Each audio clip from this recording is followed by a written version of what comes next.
Ora então, bom dia, boa tarde ou boa noite. Bem-vindos à oitava edição do Contraponto. O meu nome é Márcio Lopes.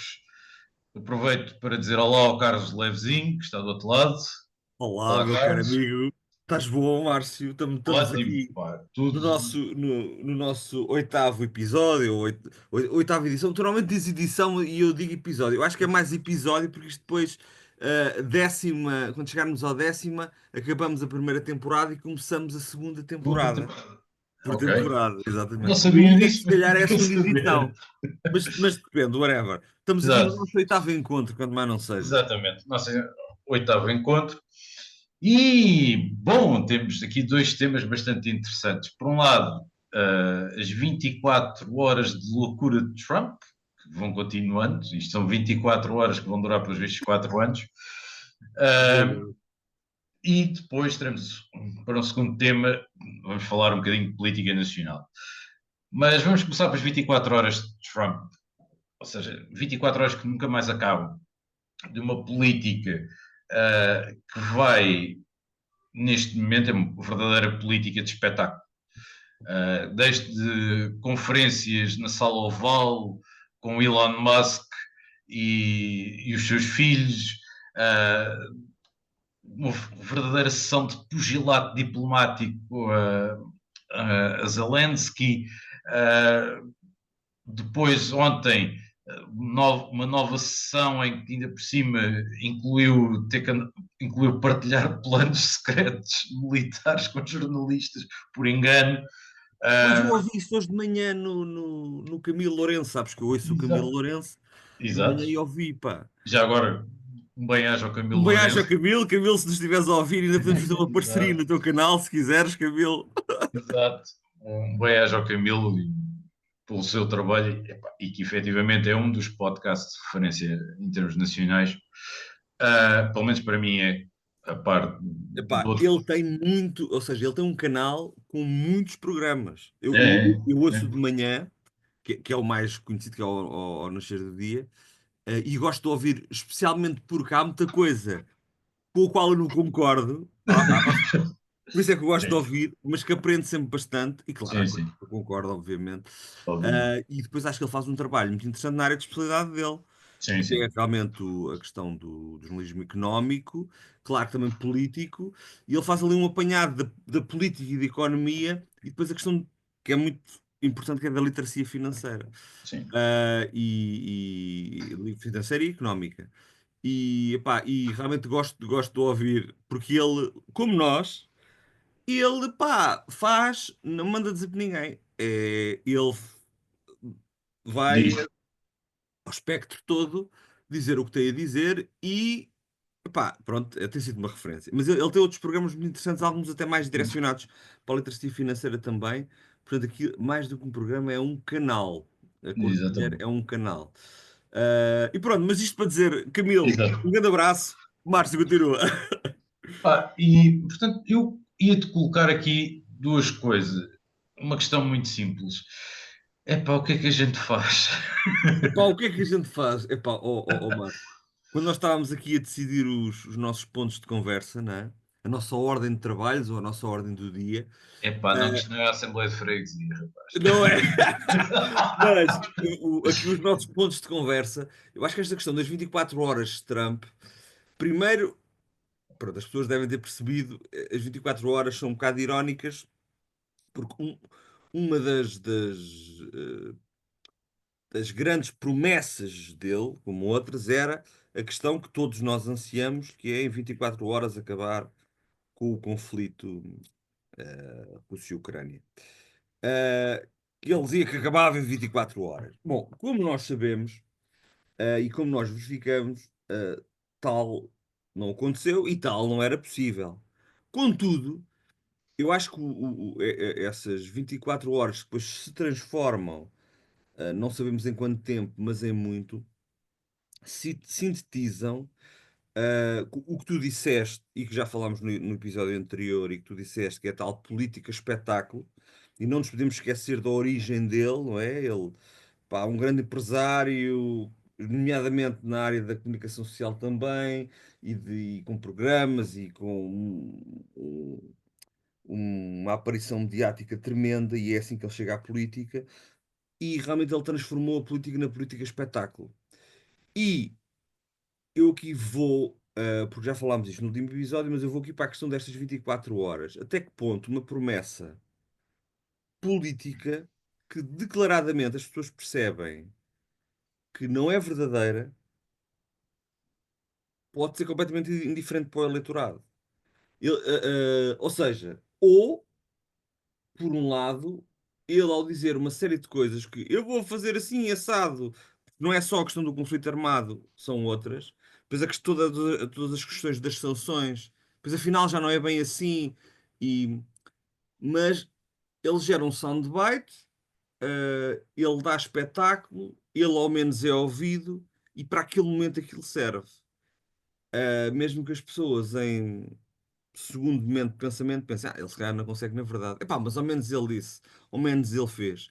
No, no fundo, é também os tempos de aceleração da vida cotidiana que nós temos, muito ligado à questão das redes sociais, é um bocado também a política TikTok, meu. É a Sim. política TikTok dos tais 15 segundos. Ele diz, em 24 horas eu vou terminar com o conflito Rússia-Ucrânia. Epá, ninguém acredita naquilo. Pá, mas o gajo disse isto. Epá, não sei. Eu questiono muito. Eu começo a questionar muito até que ponto é que... bem, há muitos pensadores que dizem que vivemos na era da pós-verdade. Portanto, ou apelidam esta era como a era da pós-verdade. Até que ponto em política, que no fundo que é a arte do possível, não é? Quem é que dizia? Era um político norte-americano. Bem, já não me lembro. Depois já me lembro quem é que dizia isto, que a política é a arte do possível, mas que até que ponto é que nos dias de hoje a verdade em política, no que nos organiza e gera todos, é realmente importante. Dizer a verdade já não é importante. As pessoas já não ligam à verdade, ligam é ao que soa bem, e realmente os Estados Unidos têm sido realmente pródigos, desde que o Trump apareceu na vida política. Primeiro mandato, agora, têm sido pródigos nisso. Portanto, as pessoas já se estão um bocado a borrifar. E depois é a lógica de que tudo é muito novo agora. É muito novo tudo o que está a aparecer. Tu citaste o, o espetáculo que houve ahm, na Casa Branca com o Zelensky lá. Pá, eu acredito que, à porta fechada, aquele tipo de embate possa sempre ter acontecido. Sempre É normal. é normal, só que depois cá para fora havia, lá está, a abordagem diplomática. Mas ali não, ali foi portas abertas, live on. Lá está, Big Brother, completamente, não Exatamente. é? Política Exatamente. espetáculo. Pá, e nós não estávamos habituados a isso. Tal e qual como também não estávamos habituados a ter um grande empresário, cheio de interesses, um bocado também imprevisível, ser sei lá, um ministro sombra, um político sombra, qualquer. Mas já não é. E eu acredito que sempre existiram estas figuras sombra e com interesses empresariais na mesma. Mas agora é tudo às claras, é tudo, permite-me uma expressão, à cara podre. Ahm, e isso, de alguma maneira, além de me assustar, questiona-me: epá, será que é isto mesmo que o eleitorado quer? Bom, elegeu, não há dúvida. Mas era isto que estava à espera? Também não sei responder. Mas tudo isto assusta-me. Porquê? Porque depois isto tem um efeito contágio.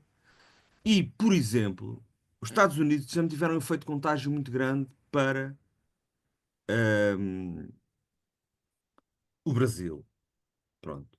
E o Brasil também se polarizou bastante nas últimas eleições, a questão Bolsonaro, etc. E depois isso também é um instantinho para polarizar para nós. Já nem estou a falar também dos populismos de extrema-direita da Europa. Eu já estou a falar, neste momento, daquela influência que nós acabamos de ter, que às vezes até recebemos do Brasil, porque, porque temos, e que rapidamente já é comparado.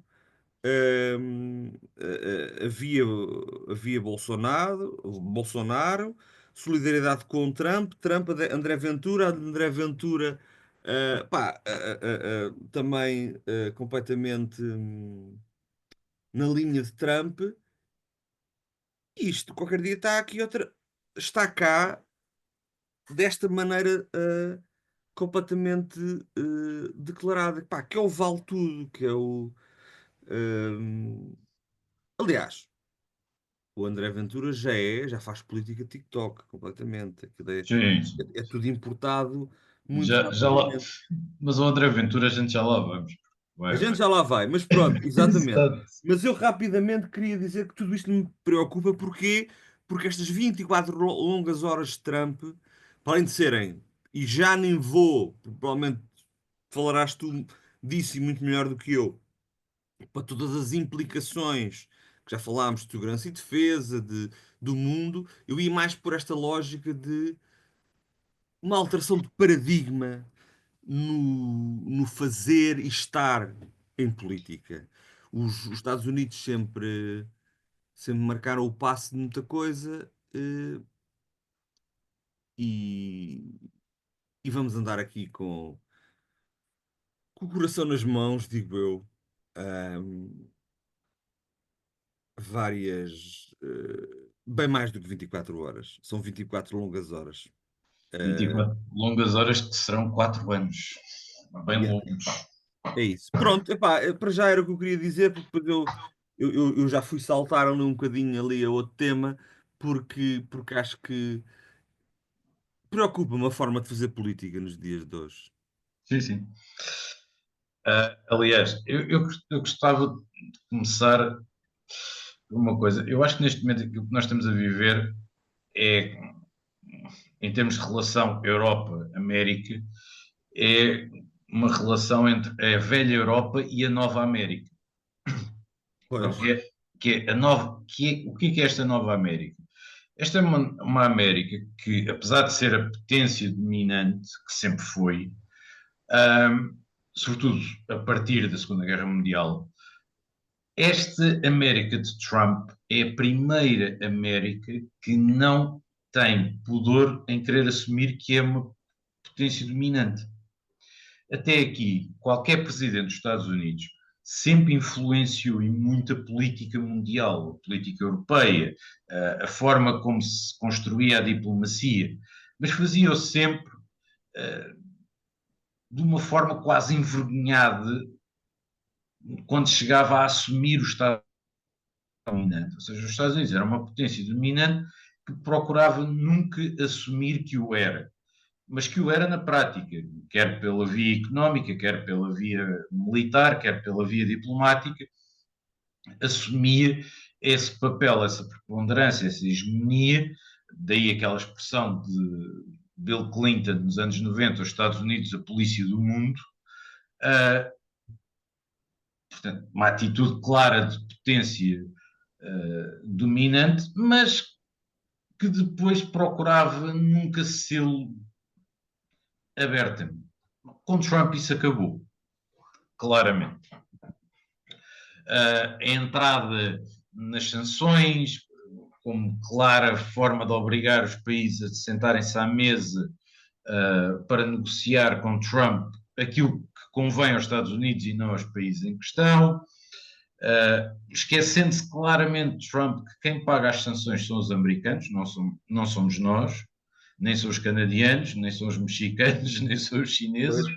Quem paga as sanções são os Estados Unidos e são os americanos, e isso reflete-se hoje em dia já nos índices de aprovação, em que já começa a decrescer e muito ao nível do eleitorado republicano, Porquê? Porque as pessoas já estão a sentir na algebeira e os americanos, contrariamente a nós, outros quaisquer cidadãos deste mundo, votam com a carteira sempre.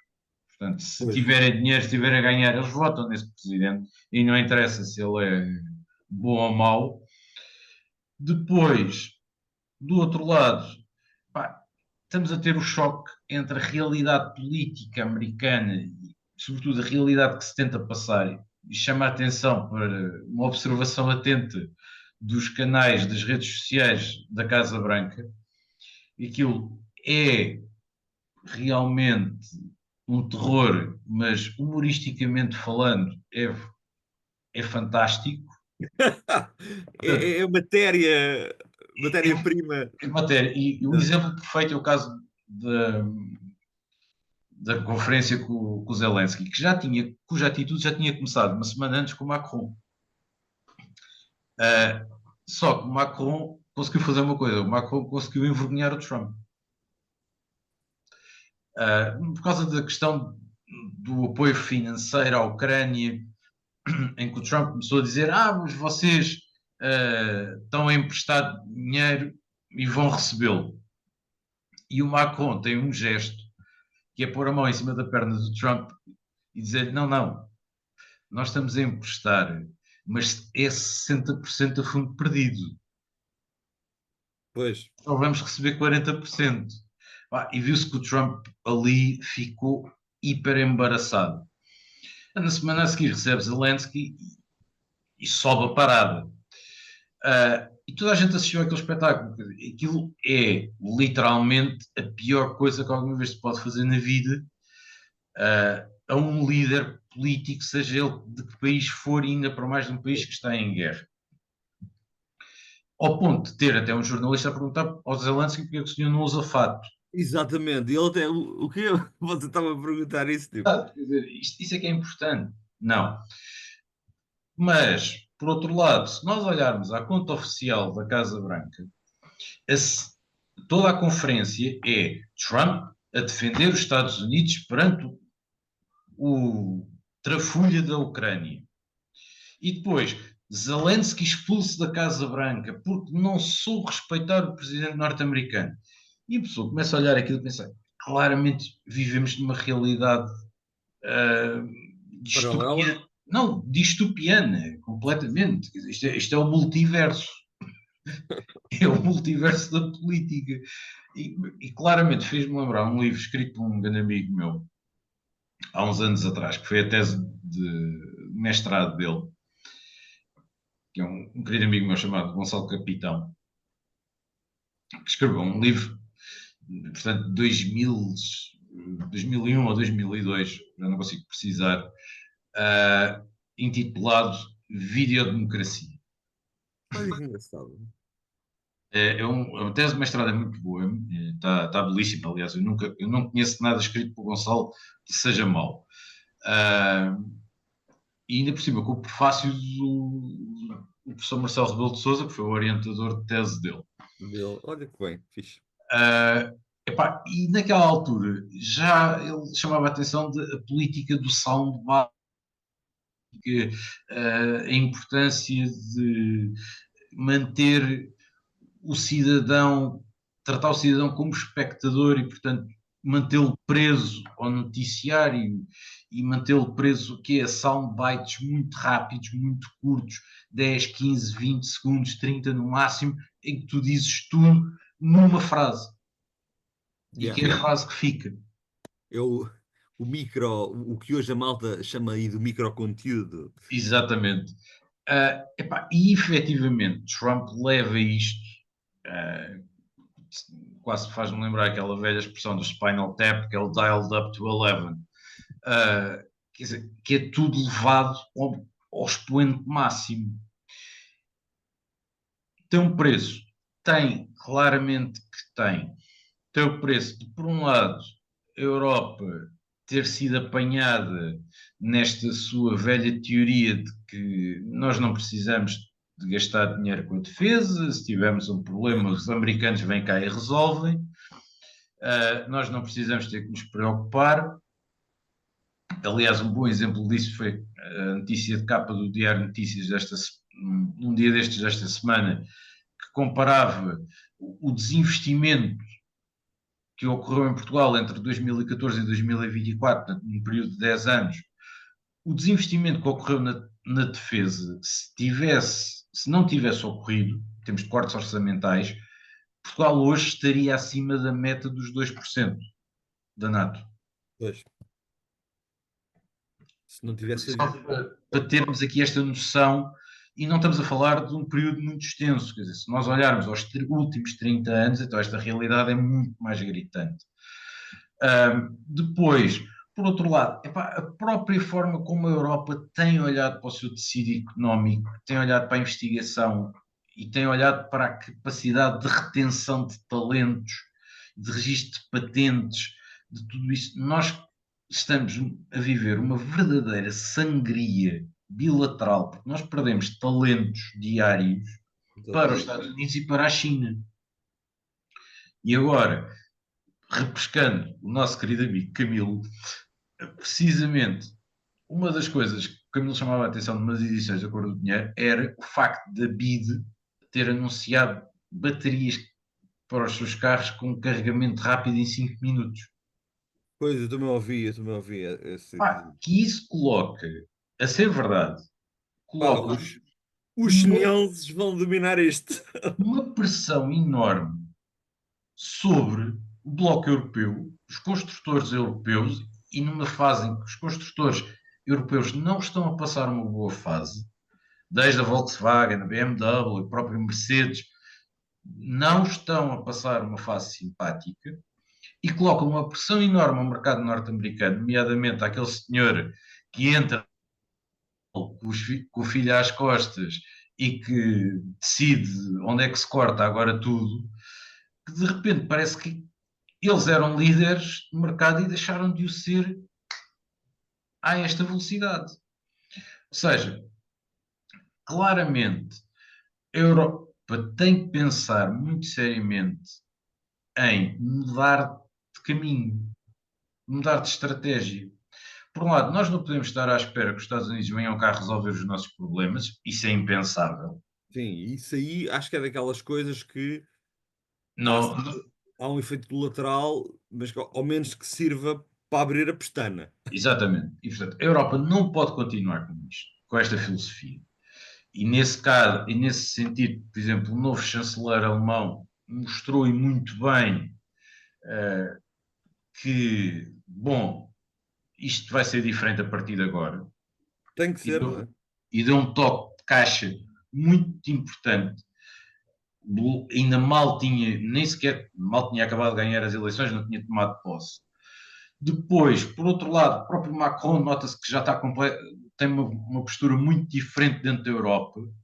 A própria senhora van der Leyen já começa a ter uma postura, bom, se calhar vamos aqui gastar dinheiro com a defesa, com a investigação, temos que, ou seja, a Europa tem que arrepiar caminho e muito rápido, porque a época que vivemos hoje em 2025, a economia que está ela própria também a mudar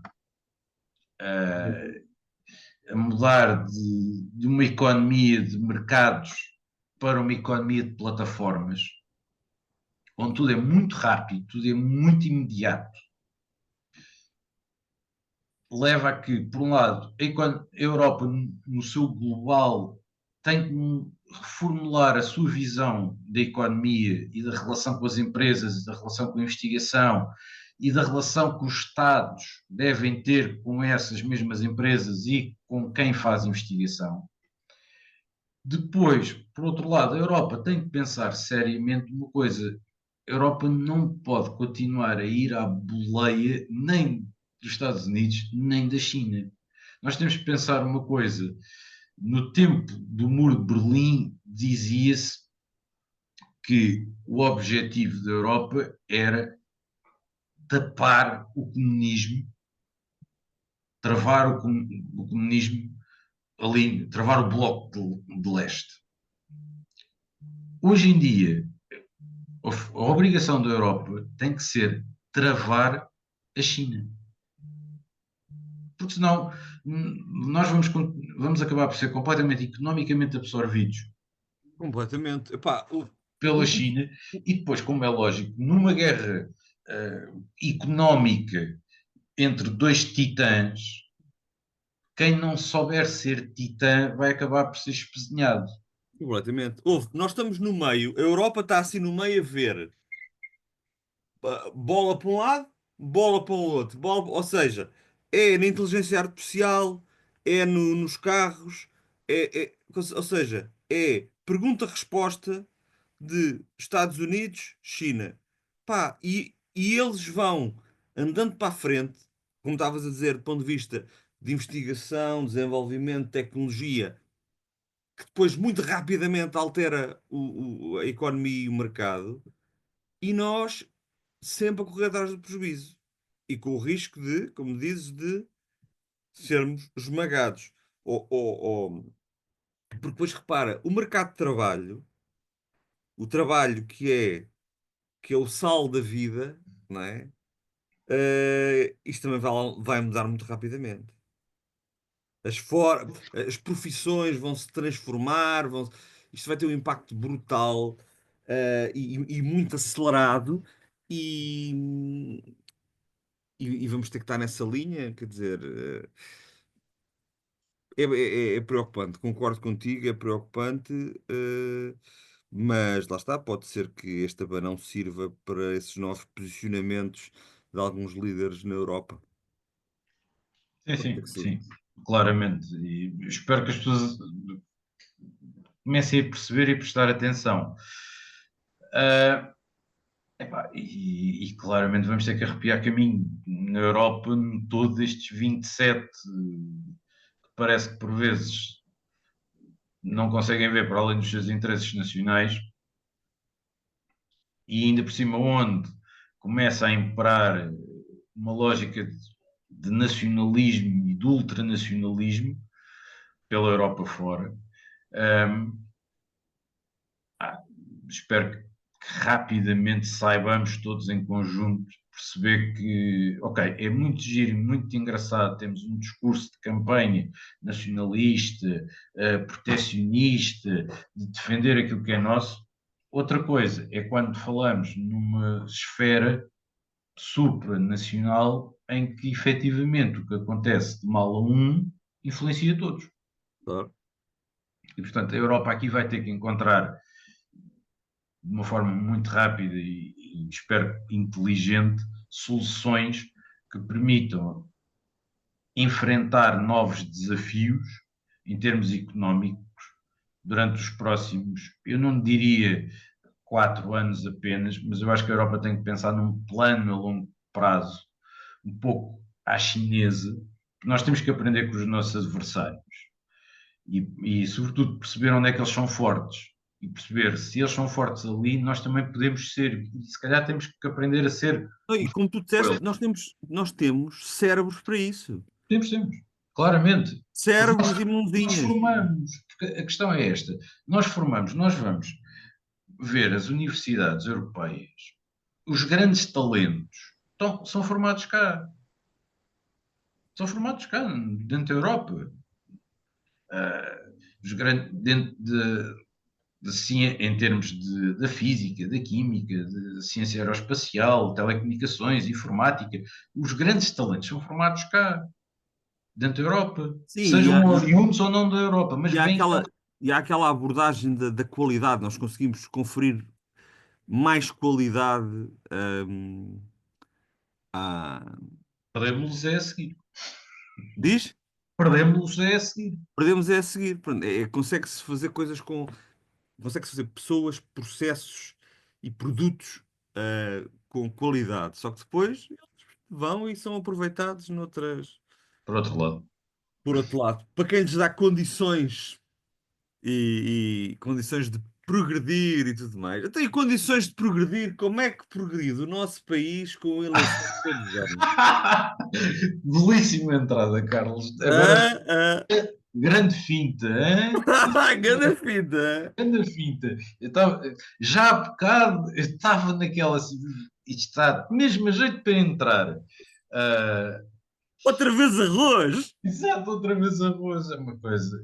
Aliás, E este isto, teu. e isto não é uma piada aos chineses, ok? Outra Não, vez não, arroz. mas podia ser. Deixa-me. Ah, mas efetivamente, eu acho que a escolha deste tema é brilhante, porque efetivamente é outra vez arroz. Ah, outra vez legislativas, quer dizer.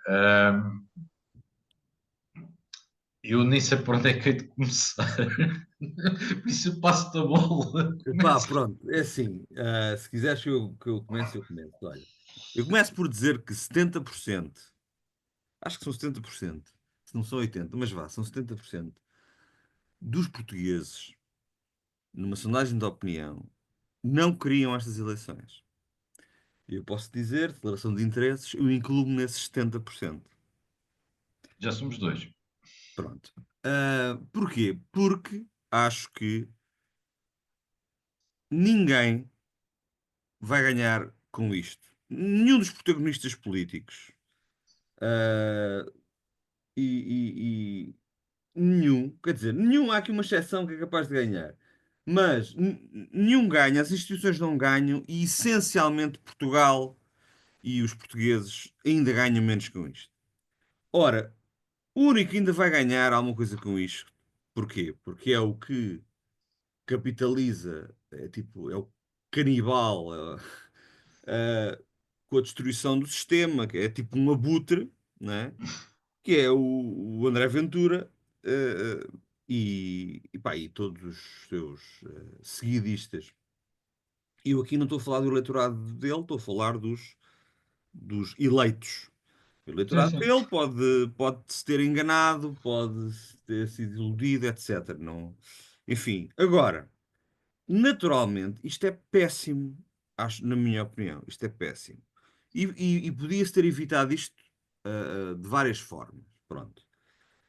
Eu já te cheguei a dizer que, na minha opinião, que é pessoal e só me vincula a mim, o Primeiro-Ministro,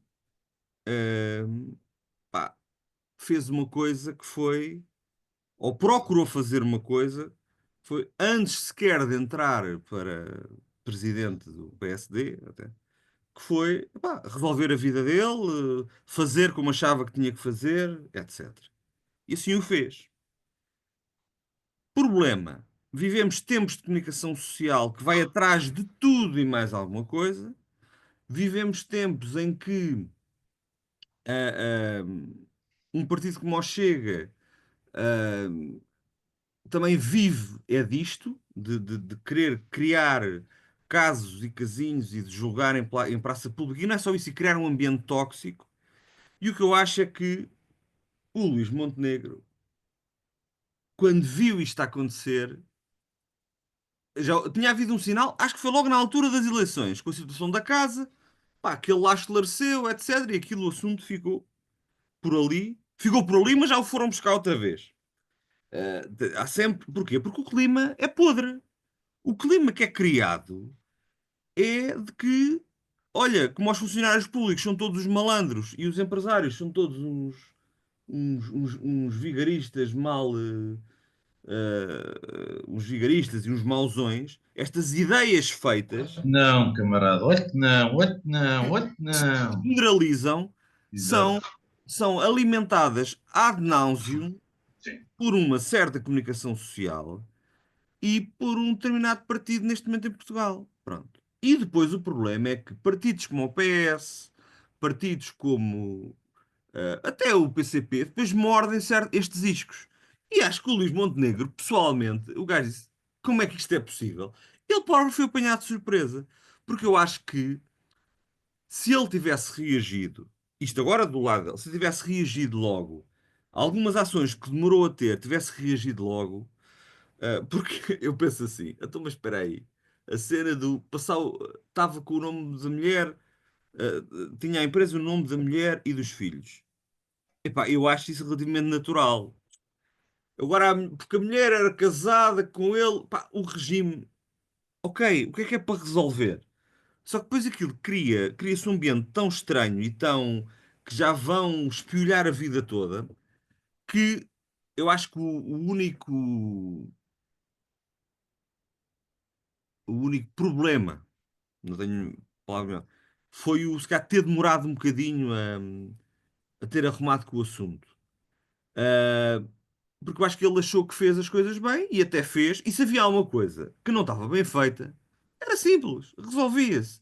Epá, só que depois, isto é gasolina. Pronto. E nos dias de hoje, com os tempos acelerados, um gajo não esclarece ao fim da primeira semana. E já percebemos que o perfil do Montenegro, até na relação com o Presidente da República, etc., não, é um gajo de prefere às vezes gerir os silêncios, mas nesta cena, o gerir o silêncio ou gerir o silêncio para o esclarecimento não foi bom. Porque depois, claro, depois os outros partidos, nomeadamente o PS, cavalgaram tudo. E não foi bom. Quer dizer, acho que o Pedro Nuno Santos procurou ali no momento ser um bocadinho razoável, mas depois acho que também mordeu o isco. E depois começaram os jogos políticos. Depois o Montenegro foi acusado de ter arrastado o PSD. Sim, talvez tenha arrastado o PSD um bocadinho. Mas ele é o líder, é o que é, e é o primeiro-ministro do governo. Se alguém tinha alguma coisa a dizer, tivesse sido vocal, ninguém foi assim vocal. Houve um caso ou outro, mas no tempo devido ninguém foi vocal, só vieram ser vocais já quase. Já estava o governo basicamente a cair, é que vieram dizer alguma coisa. Se queriam dizer alguma coisa e ajudar o partido, do ponto de vista do sentido crítico, tinham dito logo. Mas pronto, isto a gente sabe como é que é as dinâmicas dos partidos. Ahm, e pronto, e o problema foi depois o clima que se gerou porque depois é uma bola de neve, enfim. E podia-se ter realmente resolvido a coisa. O Castro Almeida é que diz uma ótima, pá, ouve, vocês tiram a Comissão Parlamentar de Inquérito e a gente tira a moção de confiança e resolve-se. Epá, era o que se podia ter feito. Porque é assim, a Comissão Parlamentar de Inquérito era fazer um favor, na minha opinião, ao Chega. Fazer chicana política, não sei o quê. Epá, andar a mexer no lamaçal. É isso que o PS quer. Se calhar era fritar enlumbrando o governo. Não sei quem é que ganhava com isso. Eu acho que era preferível o governo, se tiver que se desgastar, desgastar-se. Olha, olhamos para a saúde, olhamos. Há muita matéria por onde se desgastar. Não é pela ineficácia de algumas coisas. Mas por outro lado, também acho que se perde, e também algum tempo do PS fora do governo também fora do poder, faz bem, uma cura da oposição, é bom para toda a gente. É uma pena porque, quer dizer, também havia bons ministros e a fazer um bom trabalho. E às vezes é preciso dar tempo a alternativas, é preciso alternar para que as coisas surjam, dar espaço. E não se dá o espaço, não se deu espaço, não se deu tempo. É um facto. O PS e o Pedro Nuno Santos, mesmo com muito compensão e com muitas coisas, ah, o PS deu condições ao governo para governar durante um ano.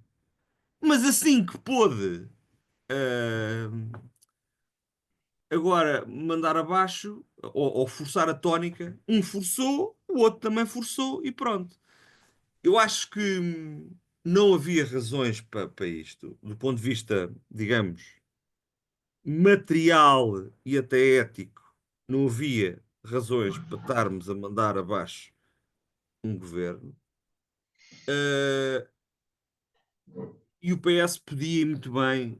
Este governo devia durar no mínimo 2 anos, no mínimo 2 ou até 3 anos, se não a legislatura toda.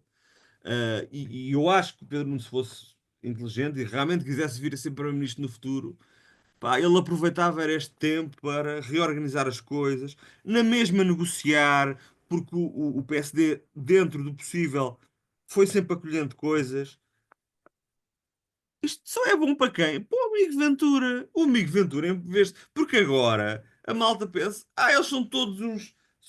Não é questão de serem todos iguais por o Montenegro ter esta situação dos casos, dos casinhos. Pá, vai saber, nem é nada. São todos iguais, é do. Eles não se entendem, eles só querem é gerir os seus interesses.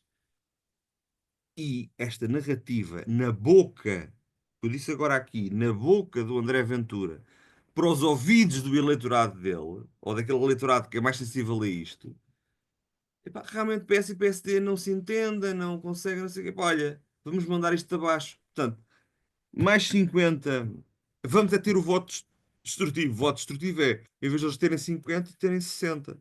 E é muito bom. E termino já a nível eleitoral. O que é que eu acho que vai acontecer? Para o PS e para o PSD fica tudo mais ou menos na mesma. Ou pá, fica tudo mais ou menos na mesma.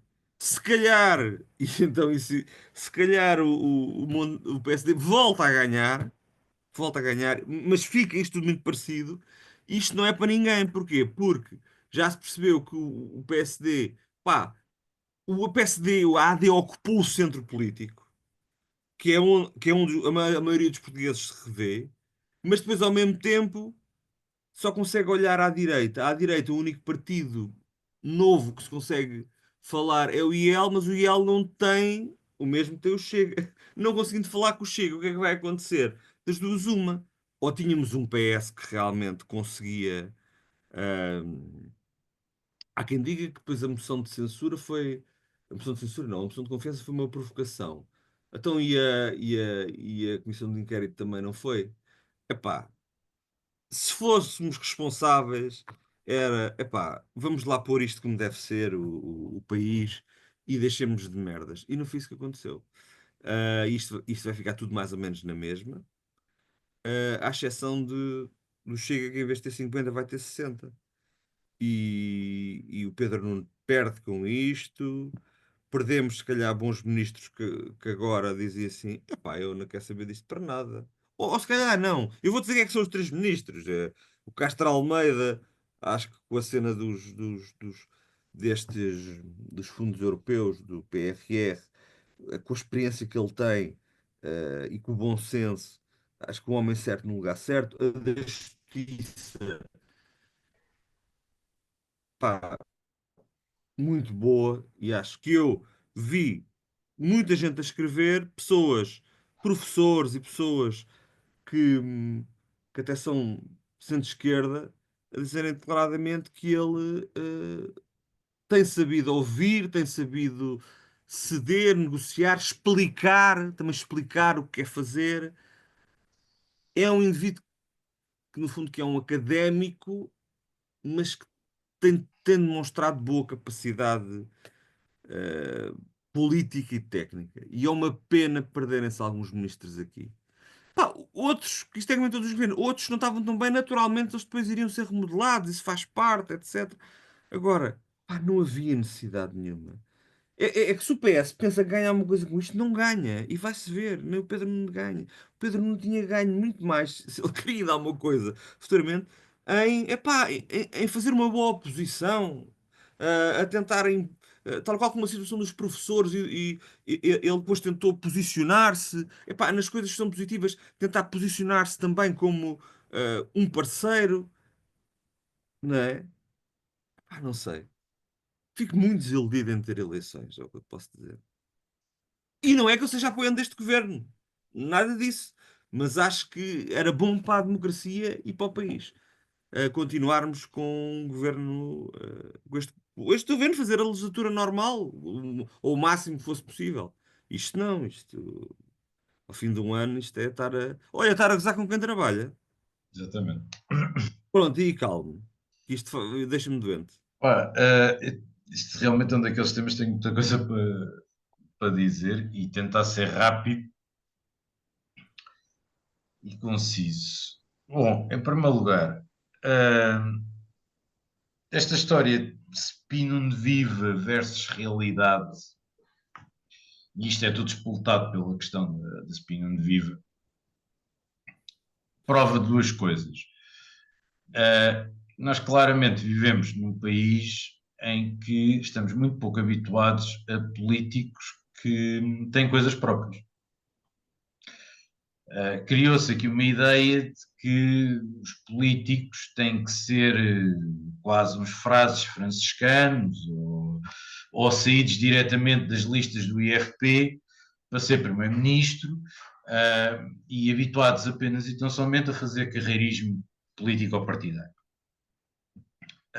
Não é o caso de Luís Montenegro, e ainda bem, porque prova que pá, tem capacidade e o engenho suficiente de olhar para a realidade e dizer: "Pá, eu posso ser útil aqui fora da sociedade de advogados, onde estava e que saí, e posso refazer a minha vida."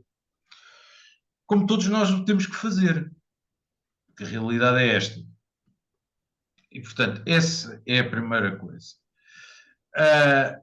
Depois, temos outra coisa, que é a Spin Viva é uma caixa de Pandora.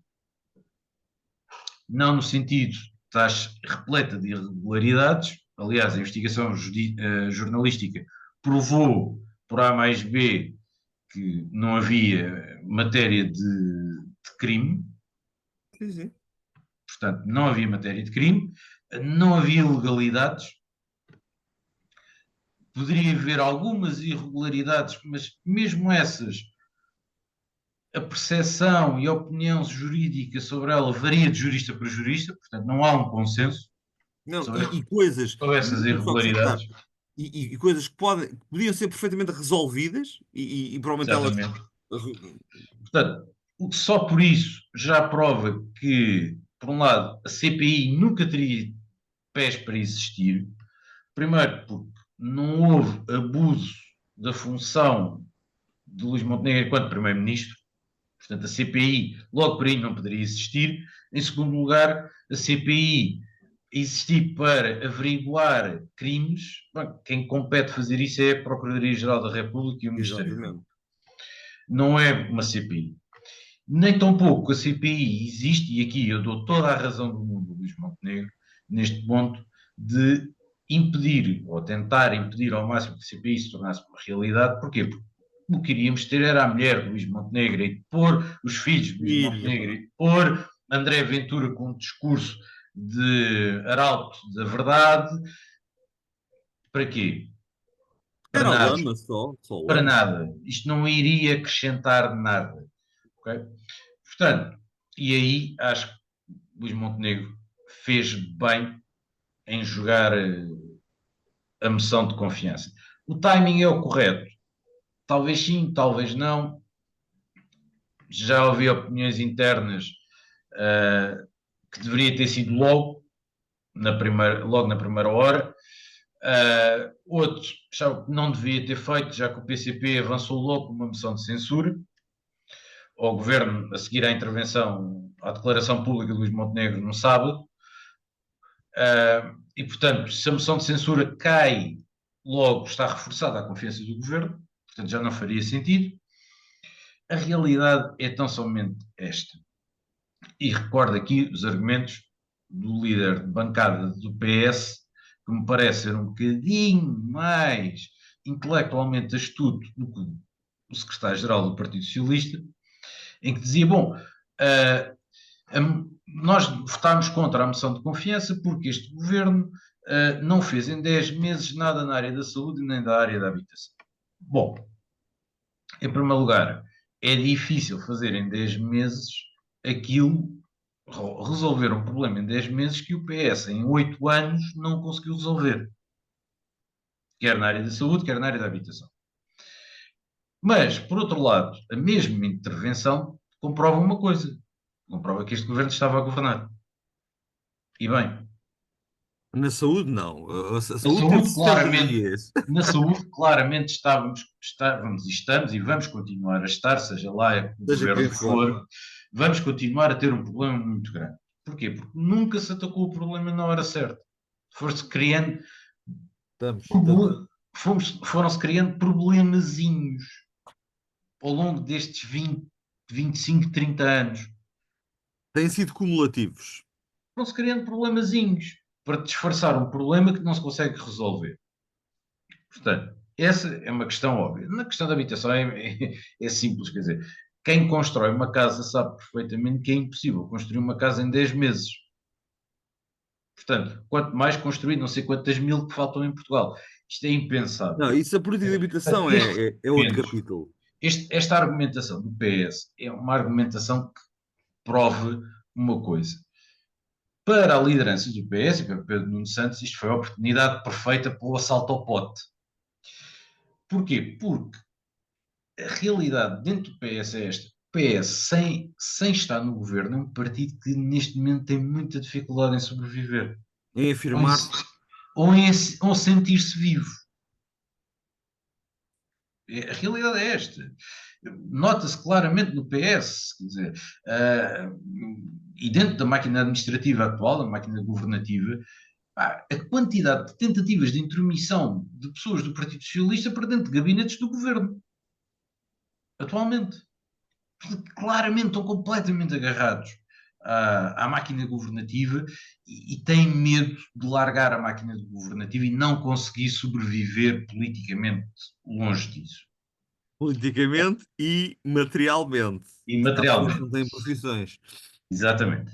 Portanto, esta veia dentro do PS é uma veia que claramente fez peso na decisão de Pedro Nuno Santos. Depois, como é lógico, a questão de que o timing era agora, do ponto de vista de calendário. Se quisessem derrubar o governo, teria que ser agora. Não era depois de sair o despacho a convocar eleições autárquicas. Nessa altura já não poderiam fazê-lo. Portanto, teria que ser agora. E ainda para mais, tentando aproveitar aqui o efeito que já tinham feito a estratégia na Madeira e que felizmente correu horrivelmente mal, o E resultado a provou Madeira, meu. O resultado provou claramente aquilo que tu disseste e muito bem, 70% dos quais nós os dois nos incluímos, que não queriam eleições, não concordam minimamente com esta palhaçada, que isto no fundo não passa de uma palhaçada política, okay? De uma crise híbrida inventada, por um lado, por um André Ventura, que deu-lhe jeito, porque deixou de ser candidato a Belém no meio desta história. Não, e não te esqueças que tinha os casos todos ali a acontecer em Exatamente. Catadupa. E de repente, vamos, mas é apertar aqui. Poupou-lhe o problema de ser candidato a Belém, porque ele sabia perfeitamente que não iria passar uma segunda volta se ela existisse. Portanto, ia passar pela vergonha de ser completamente esmagado pelo senhor Almirante, caso efetivamente venha a ser candidato. Opa, claro que vai ser isto aqui. Uh, que não conseguia sequer roubar votos a Marcos Mendes e Marcos Mendes teve o efeito, entrou e de repente tem-se agarrado aos 14, 15% consistentemente em todas as sondagens. Portanto, claramente é o segundo nome a ir, se houver uma segunda volta, é esse o nome que irá a uma segunda volta. Não seria o André Ventura. Portanto, André Ventura sabia perfeitamente, todas as sondagens provavam que André Ventura dificilmente sequer passaria dos 6, 7% numas presidenciais. Portanto, isto seria extremamente mau, porque obrigatoriamente, como bom líder, teria que pôr a cabeça no cepo dentro do Exato. partido. Isto para ele foi um bocado a fuga para a frente. Mesmo. Eu evito umas presidenciais, eu evito um desastre nas presidenciais e um hipotético desastre nas autárquicas também. E, portanto, vou já que é para aqui que isto, vamos já fugir em frente, pode ser que isto galvanize para quê? Para galvanizar para as autárquicas também.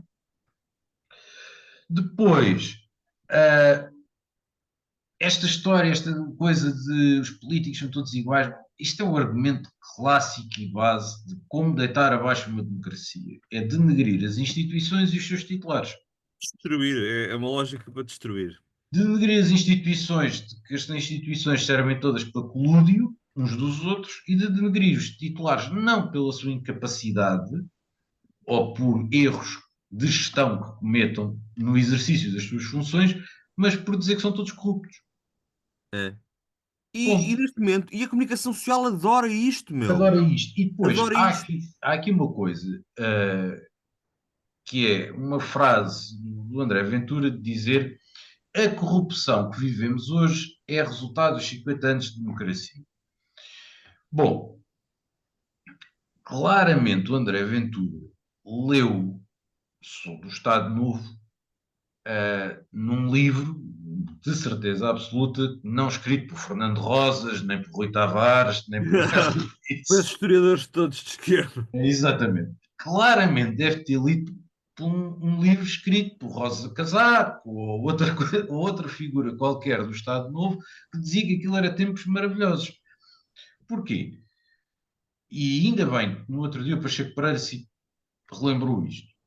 Se nós formos ver os arquivos da censura, estão cheios, Pois foi, ele falou nisso, falou. repletos de casos de corrupção. E coisas mais graves. Mais graves até, abuso sexual de menores, Exatamente. violência doméstica, e toda uma panóplia de crimes idênticos aos que vivemos hoje. Portanto, a criminalidade não é propriamente diferente, Mas completamente impunes. mas completamente impunes e sonegados por um sistema político que achou que o melhor era a lei da rolha. Ok? Portanto, não vamos tornar isto, não vamos dizer que isto existiu. Portanto, não existiu. Eram tempos fantásticos. Não havia nada destas coisas. Não, meus amigos, havia igual ou pior. Ok? Portanto, e desafio uma coisa: leiam os autos de fé da Inquisição. Porque se o Pois, fizerem, para ver o que era rapid, bom para a tosse. rapidamente vão perceber que ainda era pior que os registros da censura. A criminalidade que existia em Portugal era pior. Ainda era mais horrível, porque as pessoas, inclusivamente, faziam queixa umas das outras à Inquisição só para ficar com os bens materiais que eles tinham. Isto ainda era pior.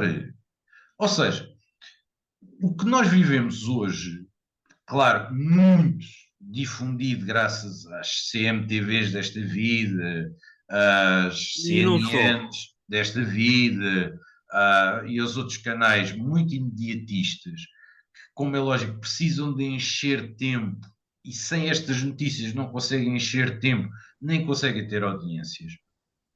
A realidade é que nós vivemos num país que sempre foi confuso, baralhado, cheio de gente que comete erros ao longo da sua vida. Porquê? Porque somos seres humanos. Sempre houve um chico esperto que quis chegar mais depressa à outra margem do que os outros, porque não estava para nadar tanto tempo. Yeah. Portanto, se eu tenho ali um tipo que por acaso tem um barco e se eu lhe pagar, ele atravessa-me para o outro lado, eu chego lá primeiro que toda a gente. Já sempre ouvi isto. E eu não estou a dizer que o caso Spino de Viva seja uma questão de chique espertice, porque não é Nem acho que seja esse o nada caso. anormal. Um pouco. Não é nada anormal. Qualquer pessoa que abra uma empresa, a primeira coisa que faça é oferecer os serviços da sua empresa às pessoas que ela conhece. Qualquer um de nós o faz. Epá, aquilo já era anterior Portanto, às funções dele, tudo isso. Epá, quis criar aqui uma coisa, e por isso é que eu digo que a Spina Viva pode muito bem vir a ser, ao longo desta campanha, uma caixa de Pandora. E o problema das porquê? caixas de Porque esta Pandora, malta cospe para o ar, mas depois esquece exatamente, que. mas Estás a depois ver? regressa. Porque estamos a falar, não nos devemos esquecer, estamos a falar de um partido em que um quinto do seu grupo parlamentar tem problemas graves com a lei. Que se calhar, se vivêssemos num país de gente de bem, como dizem que são, primeiro, nunca teriam sido escolhidos como candidatos a deputados. Isso era a primeira coisa. E a segunda coisa é que quando fossem passar pela declaração de interesses que qualquer um tem que entregar no Tribunal Constitucional e no Tribunal de Contas, eram automaticamente chumbados por questões legais. A questão é esta. E, portanto, se começarmos a olhar para isto com olhos de gente, e se tivermos aqui sim um jornalismo sério, claro que há um partido que agora está muito ofendido com os jornalistas, mas tivermos. Pois. Peço, temos pena, E com um jornalista em particular, jornalista em particular, temos pena. As perguntas são duras quando se vai para uma entrevista, ou se está preparado para responder, ou então se não está, mais vale não ir. e a bom da verdade, ele já tinha feito isso com outra candidata Com do todos, PS, por acaso, e todos, já tinha e feito com toda a gente. por Portanto, isso não é novidade. é o E estilo do homem. torna a dizer uma regra que eu havia há muitos anos atrás de formação de marketing político. Quando não estás preparado para dar uma entrevista, não dês. Pronto, é isso tudo. Ponto. Não dês. E se fores para uma entrevista, já sabes que te vão perguntar coisas positivas e coisas negativas. e às vezes coisas que não têm nada a ver. Coisas Porque que eu não não têm estava à nada a ver. espera, vamos falar das legislativas. Porque, Não, pô. porque ainda por cima, as pessoas não se podem esquecer de uma coisa, que hoje em dia, fruto de estarmos a entrar num processo legislativos, e nesse sentido, hoje, no caso, o meu partido será o Conselho Nacional, onde irão ser apresentadas as listas candidatas às legislativas. Há uma coisa: qualquer líder partidário neste momento é candidato a primeiro-ministro. Portanto, as perguntas difíceis são e muito bem acolhidas e bem-vindas numa entrevista. Porquê? Porque atestam o caráter da pessoa. E a visão de mundo e tudo, não é? Exatamente. Portanto, é bom que saibamos ter líderes que sabem dizer, inclusivamente, responder sobre temas difíceis, mas saber responder com graciosidade. Não é ir a correr fazer queixas só porque o jornalista me fez uma pergunta incómoda. E Enfim, pronto. E, e e portanto, tens dito? e tenho dito porque acho que já me estou a estender um bocado, Não.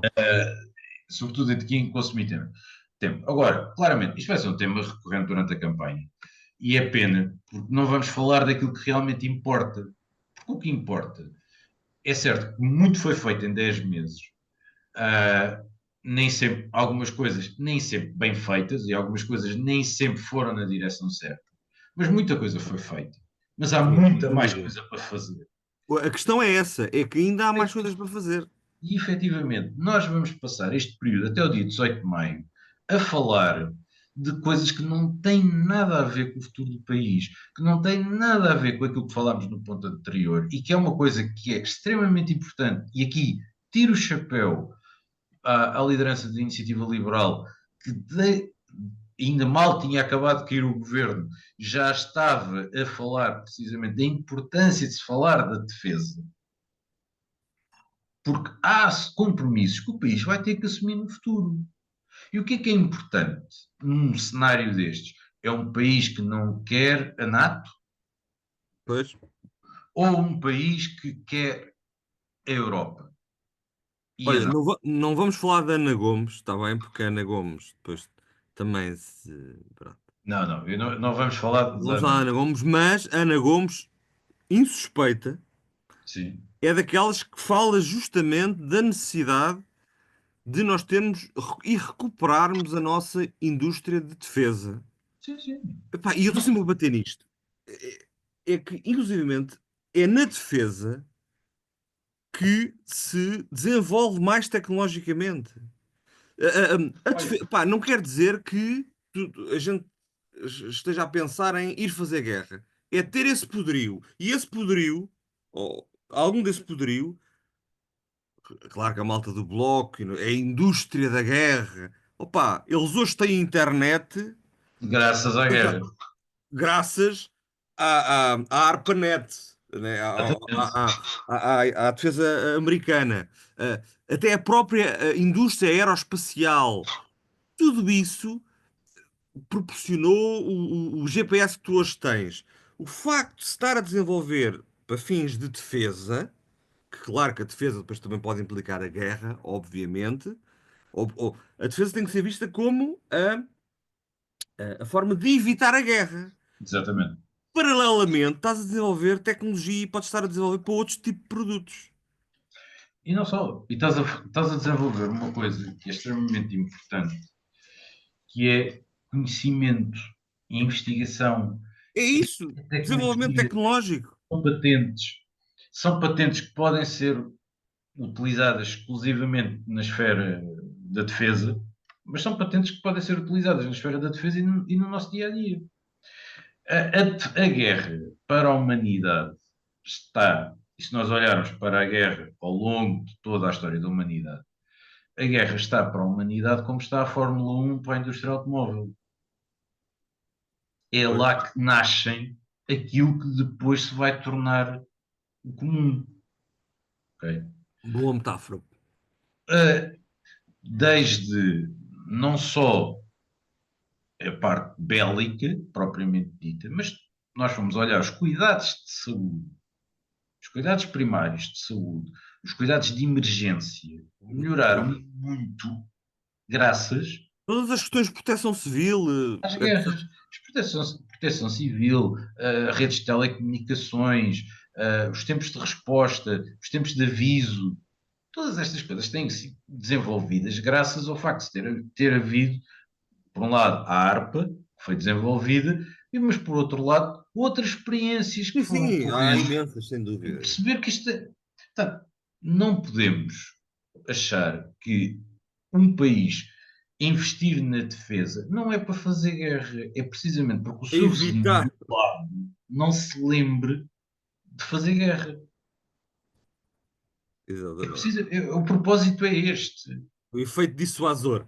Exatamente. É eu provar ao meu adversário, eu tenho um pau maior que tu. Exatamente.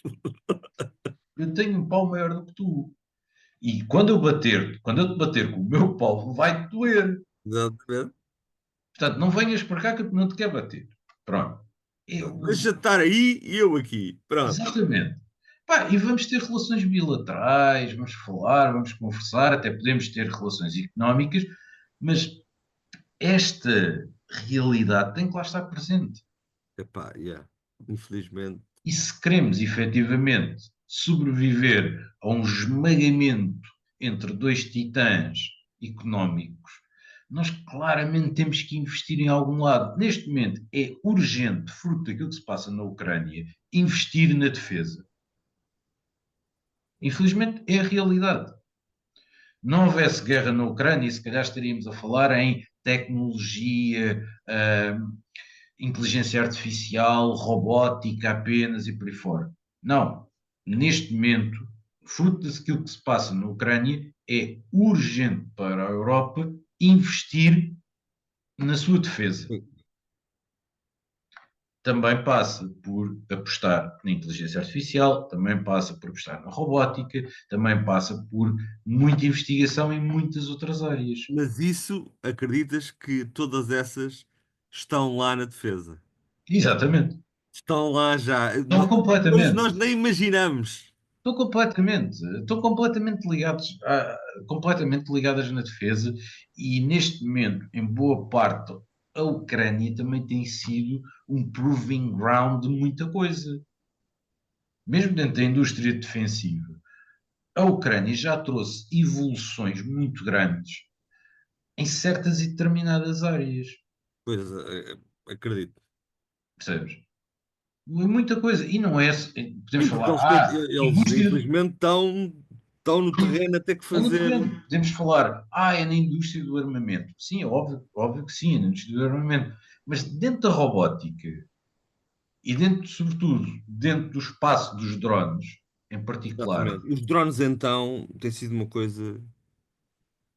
já mudou e muito nestes 3 anos de conflito o quanto a indústria dos drones evoluiu precisamente por causa do feedback que vem da Ucrânia. Mas quer do lado ucraniano, quer do lado russo. Pois, pois. Ok? Nós já passámos de drones ligados a um telecomando que estava ligado ao telemóvel para drones hoje em dia que estão a ser utilizados, são drones com cabos de fibra óptica. Pois, não fazia a mínima ideia. Bem, Ok? e já deve Porquê? haver aqueles que quase se autopilotam, porque têm inteligência artificial, já nem deve Alguns, haver. vamos chegar a esse ponto, mas nós, por exemplo, e os russos estão a utilizar muito atualmente drones com cabos de fibra óptica.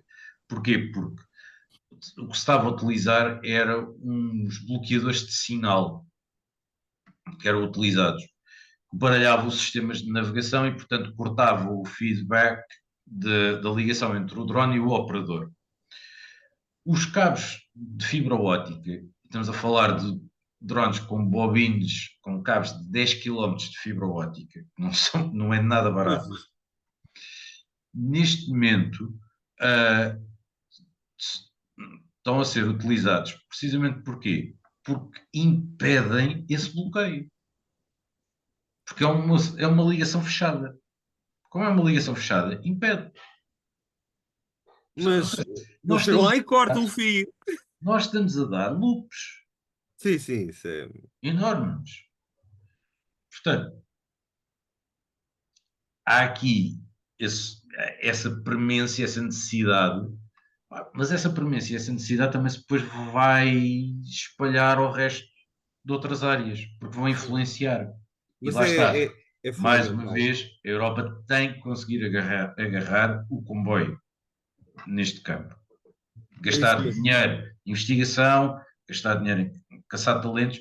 Pá, e isso é impossível num país que tem tido uma sangria enorme de talentos ao longo dos últimos anos Bastante. e, ainda por mais, elegemos um governo suportado por uma maioria minoritária em que precisamente a implementar medidas para manter os jovens e até atrair outros jovens que saíram, e agora vamos todos para eleições outra vez, porque o que é importante é discutir eleições. Sejamos sérios. Pá, vamos ver o que é que isto vai dar. Vamos Eu ver. sei muito. Já agora, se me permite, epá, queria dar os meus mais profundos parabéns ao Senhor Presidente da República pela sua enorme contribuição para a resolução desta crise política. Epá, não, não Mais mediou vale nada, não procurou mediar nada. Olha, mas nada, sabes o zero. que é que eu te digo? Também cada vez que ele às vezes abre a boca também não Mais sai grande volta coisa, calado. também Mais, volta calado. Agora é acho assim, que mais valia. vamos ver o que é que dá. Receio que fique Exatamente. tudo mais ou menos na mesma. E no fundo fica Provável aqui que sim. uns meses que a gente andou a perder. Exatamente. Aliás, aquilo que tenho visto nas sondagens ultimamente dá mais ou menos um indício disso. Acho que O vai ficar tudo resultado mais ou menos eleitoral assim. não ser muito, muito diferente do que está. A ver, vamos. Bem, É, meu estamos, caro, como disse, sei. ficamos por aqui hoje. Sim, Já- senhora. Hoje a gente entusiasmou-se mais um bocadinho, que é sempre bom. Grande abraço. Grande abraço. Até à E próxima. aos nossos ouvintes e audiência que nos possa ver em vídeo, até ao próximo episódio. Até ao Grande próximo abraço, Márcio. episódio. Grande abraço, Carlos.